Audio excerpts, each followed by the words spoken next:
السلام عليكم، كيفكم شباب؟ مقطع جديد. كيف تنقل ملف فري فاير إلى كرت ذاكرة أو ذاكرة SD؟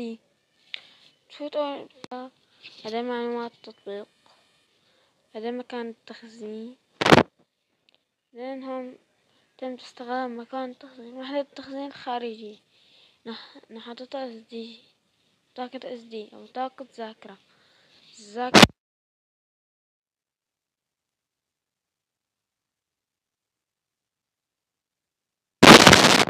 بتحط نقود وبنتقل معها كل الرياحة وكل التطبيقات مشي حاله هيك طبعا يا شباب.